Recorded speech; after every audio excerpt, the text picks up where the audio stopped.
faut rappeler cela que Kémy Séba est né en France de parents français d'origine béninoise et que de la logique, de la normalité, il a acquis la nationalité française à sa naissance. Et donc 42 ans après, parce que Kémy Séba a 42 ans, il vient de perdre sa nationalité française, soi-disant qu'il utilise des propos anti-français sur les réseaux sociaux et il diffuse des messages déloyaux contre la France et qui travaille pour les intérêts du Bénin. Je ne sais pas si c'est pour les intérêts du Bénin parce qu'en fait quand tu lis les lois, tu comprends qu'effectivement il dit cela que c'est lorsque la personne favorise une nationalité qu'il a acquise par rapport à la nationalité française. Kémy Séba, pour le répondre, qu'est-ce qu'il a fait? Il a tout simplement déchiré son passeport français. Pas déchiré, pardon, qu'est-ce que c'est même? Il a tout simplement brûlé son passeport français. Je vous ai montré en début de vidéo comment il a mis, avec un briquet, il a mis du feu sur son passeport français. Et il a dit clairement ici là que pour lui c'est comme une médaille d'honneur. Donc pour lui c'est comme une médaille qu'on l'offrait. Et donc ici je vous l'ai dit tantôt que Kémy Séba n'est pas interdit de France. Donc c'est juste sa nationalité française qu'il a perdue. Mais il faut dire cela que c'est sûr que quand tu éveilles les consciences des Africains à l'étranger et même en Afrique, tu es amené à beaucoup voyager. Et donc la question que beaucoup de personnes se posaient, savoir est-ce que Kémy Séba pourra encore venir en France? C'est clair que Kémy Séba n'est pas interdit du territoire français, sauf si, j'ai pas l'information, donc il n'est pas interdit du territoire français, mais c'est certain que Kémy Séba n'aura jamais le visa français. Donc il faut être clair, hein, quel que soit le pays où il demande un visa pour entrer en France, je pense clairement ici qu'il n'aura pas de visa. Mais on sait tous qu'il y a l'espace Schengen. L'espace Schengen, je crois que c'est vers 8 pays auxquels tu peux avoir un visa par exemple, espagnol, belge, je sais pas quoi, allemand. Et grâce à ça, tu peux entrer dans le territoire français. Sauf si également les autres pays de l'espace Schengen ne donnent plus un visa Schengen à Kémy Séba pour que ce monsieur-là n'intervienne plus au niveau de l'Union européenne. Bon, l'Union européenne ou l'espace Schengen. Mais ce qui m'a paru intéressant ici, c'est le fait d'avoir brûlé son passeport. Vous savez, il y a beaucoup d'Africains en Europe. Bon, après, c'est vrai qu'Kémy Séba, lui, il vit en Afrique, il faut le dire. Mais il y a beaucoup d'Africains en Europe que si ils perdent la nationalité française ou européenne d'un pays européen, ils ont beaucoup de mal. Ils ont beaucoup de mal. Mais en soi, à quoi c'est un passeport? Parce qu'après, il faut le dire clairement ici, à quoi c'est un passeport?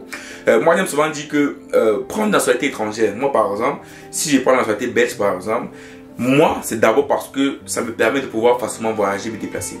Donc, ça veut dire qu'acquérir une nationalité ne signifie pas que tu as l'amour de ce pays par rapport à ton pays d'origine.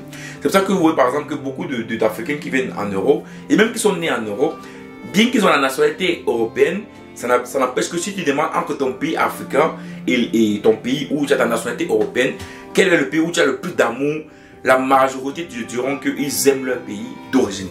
Donc ça veut dire quoi? Ça veut dire donc que avoir un passeport ne signifie pas automatiquement qu'on a de l'amour pour le pays, non.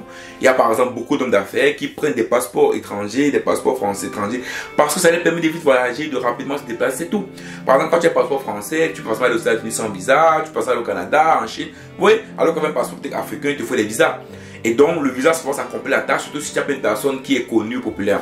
Mais est-ce que Kémy Séba, avec tous ces nombreux voyages qu'il a fait dans le monde entier, est-ce que vous pensez par exemple que s'il va aller aux États-Unis, ou même s'il va aller, je sais pas, en Chine, ou je sais pas, aussi n'importe où, est-ce que vous pensez réellement que lui peut manquer un visa? Non. C'est pour ça que je pense que ce que Kémy Séba perd réellement, c'est sa rapidité de déplacement. Donc le fait qu'avec un passeport français, il pouvait rapidement se déplacer, aller à gauche, à droite, parce que grâce à ce passeport, je pense que tu peux rentrer dans 168 pays sans visa. Donc c'est cet avantage-là que tu as avec le passeport français. Mais sinon, en soi, quand tu es connu, je prends l'exemple par exemple de Maître Gims. Voilà, Maître Gims par exemple, lui, il n'a pas de passeport français, il est congolais. Et donc j'avais vu un reportage de lui où il avait par exemple 4 passeports congolais. Pourquoi? Parce qu'il fallait anticiper les visas à l'avance. Parce que la République démocratique du Congo n'a pas effectivement de partenariat avec des pays pour entrer sans visa dans beaucoup de pays dans le monde. Donc lui, il était obligé d'avoir 4-5 passeports pour anticiper les visas parce que son passeport, en fait, il disait quoi, en 6 mois c'est déjà plein. Donc il faut plusieurs passeports pour facilement avoir des visas pour entrer dans des pays différents. Mais vous voyez que lui, il n'a pas de problème de voyage. Mais il ne pas partout. Parce que c'est Maître Gims. Donc je pense que également Kémy Séba, vu que c'est un activiste connu, vu qu'il est populaire, voilà, c'est pas parce qu'on a retiré sa nationalité française que cela signifie qu'il ne pourra pas voyager. Non. Donc moi je pense que c'est pour ça que ça ne change absolument rien dans sa vie de tous les jours, rien dans son activisme, de ce fait qu'il va toujours voyager pour pouvoir éveiller les consciences africaines.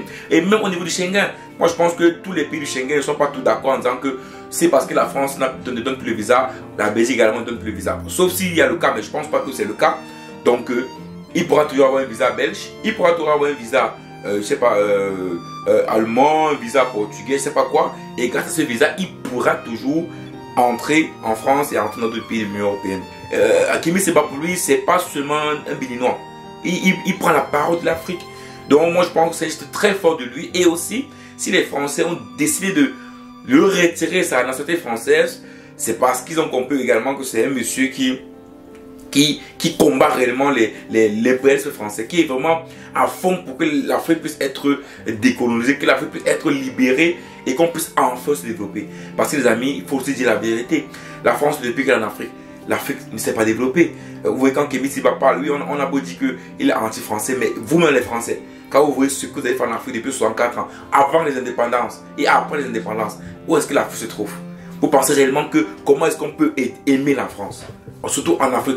Bon, dire aimer la France, c'est trop dire. Aimer la politique française en Afrique. Parce que ce n'est pas tous les Français, effectivement, qui sont comme ça. Comment l'Afrique, la France, depuis qu'elle est en Afrique, ne fait que nous piller. Donc c'est normal à un moment donné que beaucoup d'Africains se plaignent de la France. C'est normal également que Kémy Séba, lorsqu'on le retire sa nationalité française, pour lui, c'est une médaille d'honneur. Donc voilà. Donc moi, je pense que Kémy Séba, en prenant son passeport, c'était pour montrer effectivement que lui, il s'en fout. Donc vous voyez que c'est vraiment un challenge très fort de Kémy Séba. Bien sûr, tout le monde ne peut pas le faire. Il faut dire la vérité. Tout le monde ne peut pas le faire. Il y a des personnes également ici qui s'y perdent leur passeport français ou européen. C'est sûr, les Africains, je ne sais pas les Africains bien sûr. Et pour eux, c'est comme s'ils perdaient une partie de leur vie. Pourquoi? Parce que nos pays africains ne sont pas développés.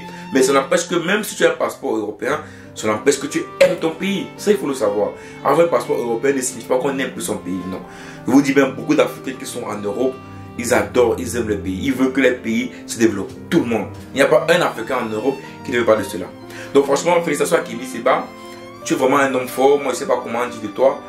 Voilà, tu as prouvé une fois de plus que tu es une personne de valeur, une personne de conviction. Il faut le dire clairement. Pas question d'aller voir un avocat en justice pour essayer de dire non, on va essayer de contrecarrer la perte de nationalité ou la déchet de nationalité. Donc tu as décidé, donc je t'en fous. Voilà, toi tu es africain, tu es béninois. C'est ça qui compte pour toi, le combat continue. Tu as décidé de donner ta vie pour l'Afrique. Tout le monde n'est pas capable de le faire. Je dis bien tout le monde n'est pas capable de le faire. Mais toi, tu as décidé réellement de le faire. Pourtant, tu es né en France. Donc, tu fais partie de ces personnes normalement qui devraient se comporter comme un Français normal. Mais non, toi, tu as décidé de te comporter comme un Africain et de lutter pour l'Afrique. Et pour ça, on a qu'à te saluer et qu'à te féliciter et à t'encourager à toujours continuer ton combat. Ciao.